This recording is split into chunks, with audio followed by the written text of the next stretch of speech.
Welcome to The Business of Travel, the official podcast of the Global Business Travel Association. I'm Lenny Hornsby from the GBTA Europe Technology Committee, and I'll be your host for today's episode. Today we're talking about not just another bot, AI that understands corporate travel.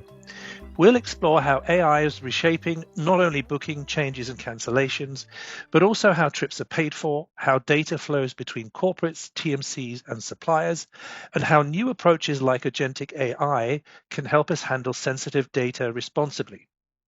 This episode is part of our GBTA Technology and Innovation series, where we look at how emerging technologies are changing the business of travel. Joining me is our guest, Johnny, a technology leader working in the AI and corporate travel space with hands-on experience deploying AI assistance for managed travel programs. Johnny, welcome to the Business of Travel.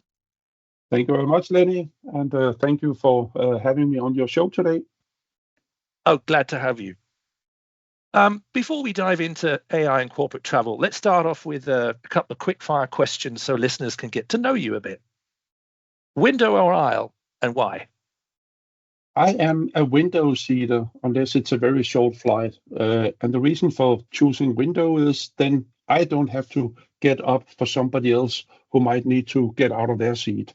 And generally speaking, I'm lucky enough I can sit in my seat for quite a while when we do flights. Okay. Did you choose the travel industry because we have the most fun, or did the travel industry choose you? Originally, the travel industry chose me because I landed a job as a software developer with a tech company that happened to deliver to travel. I had no idea back then about travel industry. I quickly found out that it was a really fun and also very challenging industry to bring technology into. So I chose to stay in the industry for sure. Have you ever tried to leave the industry? I have. For a kind of brief period, I was kind of in the mobiles world more than the travel world, building kind of software solutions for the mobile infrastructure. But I actually did realize that the travel industry was a much more fun industry people-wise than the mobile world. So I came back into travel. Because that rarely ever happens. Once you're in corporate travel, that's it. If you try and leave, it sucks you back in. I only know of two people that have actually successfully managed to build other businesses far away from travel. Okay, let's set the stage with the basics of artificial intelligence and what these new tools actually do for a corporate traveler. First of all, can you explain in simple terms what artificial intelligence and further MCP is, and what we actually mean when we talk about an AI platform in the context of business travel? Yeah, so AI, from my perspective, is a reference to a kind of a digital environment where the software that has been written has the capability to either do things on a kind of autonomous or automated basis, and also with the potential for the software to actually extract knowledge and conclusions from the underlying data and do increasingly smarter things with those data. But at the core, so far, AI is still based on software written by humans. This is where it gets so interesting, right? That's changing, and we're moving into a technology phase we have never really tried before. MCP, which is short for Model Context Protocol, is, as the name says, a protocol, or kind of call it a guideline for how different software packages can interact with data that are sitting in another environment. So we have kind of defined a protocol that allow you to write some software that connects, say, to an airline's backend system via an MCP server, assuming they give you the permission to come in and interact with the data in a controlled way. Cool. So how would an AI travel assistant typically work for a corporate traveler? So I'll be on Teams or Slack and I need to book, change, or cancel a trip. What would the journey look like? And how does AI take company policy, preferred suppliers, and rates into consideration without the traveler needing to know all the rules? So the way I imagine this working is that you run into so-called travel trigger situation. Something happened that triggers the need for you to travel. And either you manually initiate a search for the itinerary that could help you travel, or the underlying trigger, say a calendar event, etc., will initiate the search. At some point, the search results come to you, right? Might be in a browser, might be on your mobile device. And when they do, there will be two models in play here. One model will be that the AI layer only gives you options that are approved by policy. So they're already vetted and kind of and checked. The other option is that you get options that are breaking policy. And now it's up to the company you work for to decide which of the two models they like. And secondly, how they want to kind of process you breaking policy. Can you do it or not? Back to old workflow decisions. But in the new world, AI should make it much, much easier for you to get what is relevant for you. So instead of getting a list of 50 options, you should get 3 to 5 that actually matters to you. And the rest is filtered away. So, see, this is why I asked you to do the podcast, because you've already answered part of the next question. So let's look at the maturity on a global perspective. Would you say AI travel assistants are more mature in North America, or are you seeing strong traction and examples in Europe and other regions as well? So I'm actually going to answer with a kind of slight jump sideways, because I actually think AI solutions are already quite mature in consumer travel, more or less on a worldwide basis. I know of consumer travel solutions based on AI engines in all parts of the world. The corporate travel solutions based on AI are still in early stage. And that's okay, right? Because they're running into a number of problems. One of the biggest one is there an audit trail and control framework for the data that are being used in the AI model? In other words, are you confident that the AI platform you might use for corporate travel is kind of keeping a tight lid on the data that are being used? Are your data being used for the benefit of others, or are you isolating them so they can only be for you? The learning models, the so-called LLM models, they require massive data to become increasingly smarter and relevant. And we don't have that framework in place yet, I think, in the corporate travel kind of AI solutions. It'll come, but we are early stage. And I think US and Europe and Asia, I think they're at the same level, actually, to be honest. I don't see anyone being ahead of somebody else right now. Interesting. So let's turn to current limitations. In your view, what are some of the current limitations of AI platforms in corporate travel today? I suppose that could be anything from content coverage, policy, disruption handling, or organizational readiness. Whoa. I mean, that's a big question. Starting with the profile, AI solutions today are not allowed to tap into the HR systems, as far as I know. And that means we're still relying on the old way of moving HR data over to a next-gen corporate travel program, rather than having AI intelligently decide when it needs to get some data or not, and basically never store profile data outside the enterprise environment. Getting access to content. We have a lot of advanced AI capabilities, but we're still forcing it into the narrow pipe of the old way of getting content. It has to go through either the legacy GDS or the kind of the NDC layers, or combination of the two. And remember, those environments were built for an old kind of browser world. They were not built for a super fast, unlimited search environment that we're now dealing with. So the infrastructure is a big limitation. And then finally, to accept the fact that you might not have a user interface anymore. You are literally kind of communicating or prompting or conversationing with this tech platform underneath. And it can do anything for you if you can ask the right question. So we need to educate our travelers in how to interact with a new prompt-based world. Yeah, and I think the interesting piece on the sensitive information information that should be kept within the enterprise environment. That's what MCP will probably be able to solve for. We'll get to that in a moment. Can you give me an example of how well-designed programs handle edge cases or complex travel needs that still require human intervention? You've already spoken about the handover between AI and a human travel consultant or the actual user. It's very important that the traveler doesn't get stuck in between these process touch points. Yeah, so in my view, the traveler should actually never know if there's an agent involved, a human agent, sorry. It should just be that, hey, I asked for something.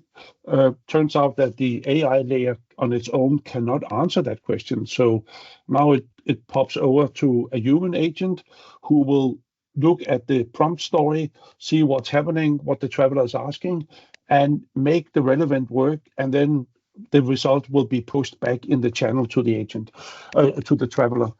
So that's how I imagine the AI solutions really working, that the traveler will never know and not really care actually about who is doing this for me. Over time, there might be the need to be able to go in and see who did what. Was it AI it said on its own, or was it a human agent that did something for me? So the digital audit trail will provide that insight, but the user should actually never really see any difference. That's a perfect AI travel solution in my view. Yeah. So we've talked a lot about search and booking, and that's what most conversations about AI actually focus on. But payment and reconciliation is where a lot of the friction and risk actually sit. In general terms, how can AI help on the payment side? For example, virtual cards, lodge cards, matching invoices to trips, detecting fraud, or reducing out-of-policy spend, without getting into specific products? Because in my opinion, this all calls for a single source of truth, and the responsibility may lie with the corporate and not with an off-the-shelf product. Yep, and I think you're right. We really have an opportunity to rethink payment here, right? Today, again, because of the way we could build stuff in the past 20 years, the traveler is always asked for, how would you like to pay? But in the new world, the focus should really be on the traveler deciding what itinerary they want. And then once it's approved by a human approval or by AI approval or by just you can do whatever you want, well, then that booking drops into the data lake, and now another AI agent picks it up and determines, how do we pay this? It might be charged to a central card. It might be a virtual card. It might be a daily ledger transfer. But that's not the traveler's decision. That will happen with a separate kind of AI service that will interact with the payment layer, again, using MCP technology most likely, and just assign the right payment form to that booking. And now that lives in the data lake. Does the traveler care? No. They actually want to get out of that loop if possible. So, yeah, we've spoken about a data lake. So obviously, whenever we use the term data, we also use it with another term called quality. Yep. So corporate programs are only as good as the data that flows between the systems. Today's environment, you have the online booking tools, TMC mid and back office platforms, the GDS and NDC content, e-commerce content, HR feeds, duty of care providers, expense and car platforms, and so on. So, but from an architectural point of view, how should an AI layer plug into that ecosystem so it don't become just another silo? I think I know what you're going to answer, but go ahead. Yeah, it goes back to this kind of the single source of truth, right? That there's one place where a trip lives, and that always represents the latest version of any service, including that trip. And now you can have a data quality AI bot running on that trip. So it might be before payment happens, or it might be, after payment because you are going. But then this bot determines, oh, there's no project code on this booking for some reason.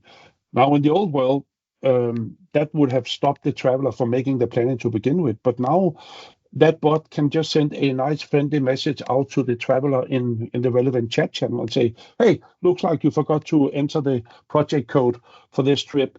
Normally you use this one. Is that correct? Yes, no. And if no, then please enter the other code. So it just becomes a nice sidestep rather than a stop of process. And that's also, how we can tackle all data quality. I don't think you actually need to be sending all of the reference data that we send through processes today. You just don't need it if you keep it. So looking at that, what you just described in the new environment, buyers are going to find it increasingly difficult to ask the right questions during a procurement process, or deciding, am I going to go with a buy or make or a co-creation approach to dip their toes into the new world. So what should buyers be asking their providers? So I would say for any buyer who either extend or renew their existing agreement or do a full RFP round, make sure you negotiate the right in your service agreement to have multiple programs running. In other words, don't lock yourself in for exclusivity with one provider or one solution. That will basically prevent you from taking advantage of these new capabilities and try them out on a small scale. So I say that's number one. Number two is to make it extremely clear that you have the full right and control of the travel data that are generated here. So no other supplier can prevent you from doing so-called repurposing or reuse of data for other processes. Don't accept that they are controlled by a third party who you now have to ask permission to do something super smart and cool, just because they don't want you to do that. They might make money on providing that service to you in an old way. So make sure you have complete control of data and freedom to have multiple programs or kind of ways of doing things running in parallel. Cool. So taking all that into account, we're starting to hear a lot about agentic AI. So that means multiple specialized AI agents that can plan, act, and coordinate tasks, and also about orchestration layers like MCPs that sit on top of different systems.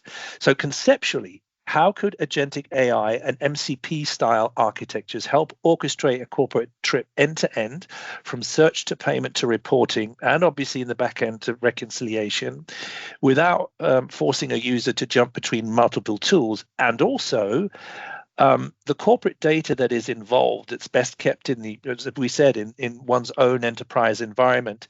How does the above then also assist in dealing with sensitive data privacy, GDPR, and the different kinds of requirements that exist globally? Big question, but if we kind of pull it apart, starting by the data side, right? If the data lake is in an area that's controlled by the corporation, your InfoSec team, etc., now they are actually responsible for who can access that data lake, what services can tap in there. So GDPR and data privacy in general move to becoming corporate control rather than hoping that your third party will follow the rules. Everyone is trying, but it's hard. Secondly, agentic AI means we might move away from this current model where we've been trying to squeeze everything into the kind of OBT environment. Think about duty of care. Again, if a booking is made, it could just call an independent duty of care bot that will analyze that trip, look at the traveler's history. Have they been there before? Is it first time? Based on the outcome of that analysis, it'll trigger a number of actions or just say, yeah, you're good to go. And here are the current contact details in case something happens when you go there. So we get to kind of, all processes will be for one person at a time, rather same for all. So I really think we will dissect the OBT from the current form where it's a lot of different capabilities into a lot of separate narrow services that are just extremely good at doing one thing. And then you get the best of every area as you start connecting these services. The big problem, though, is how do you keep control of which bots are being called by a bot? So your bot might call 5 other bots that might call 3 other bots. And suddenly your data is actually floating around in cyberspace, even though you have the intention of not letting that happen. So we will need strong documentation on what are bots doing, where are they calling, what data are they handing off when they're calling. That will become a new key area to focus on. So if you had taken all of that into consideration, if you had one message for travel leaders who are evaluating these platforms right now, what would it be, especially if they want to avoid getting lost in the hype and instead focus on the practical and responsible use cases? I would say try and start by identifying the pool of travelers in your program that are a natural fit for trying these new solutions. And most likely they're under 35. Most likely they travel kind of frequently, so it's not just once a year. Hopefully it's once a month or something like that. And then ask, would you be interested in working with me and trying some of these technologies, and let me know what you see. This is a new way of piloting than the old way where it was all about processes and data system integration. This is actually about hearing from the traveler. Are you okay with this next generation solution? And if they are, then you can start rolling it out on a broader scale. And you might want to try 2 or 3 different solutions because they will evolve very differently. So get yourself in position to take advantage of these new products at a very low cost and at a very high speed. So I'm pretty sure that a couple of listeners are going to want to go deeper into the topic, whether that's understanding the AI assistance for booking or learning more about payments, data flows, and agentic AI. Where would you recommend they start? So, as always, it's a good place to go to, travel industry events where different solution providers are showing up and sharing what they're doing. I'm sure there's also going to be new kind of groups emerging inside the buyer community where people will share. And of course, there's GBTA, always a great place to go and see what resources they have available. And then perhaps reach out to the consultant firms that are servicing the corporate travel industry. They are trying to keep on top of these new tools. Hopefully, they are going hands-on with some of them so they can actually show you how they work with these new tools, because they are in a fantastic position to be early movers and kind of share that experience with others. So first and foremost, check with your legal and your InfoSec team, what is my framework inside the house for trying some of these new products? Because as you know, if you don't have their blessing, nothing will happen. So you still have to start there. Absolutely. Johnny, thank you so much for joining us and for sharing your insights on AI in corporate travel. Thank you so much, Lenny. You have been listening to The Business of Travel, the official podcast of the Global Business Travel Association. For more information about GBTA and its work, visit gbta.org. And be sure to rate and review us wherever you get your podcasts. Until next time, thanks for listening.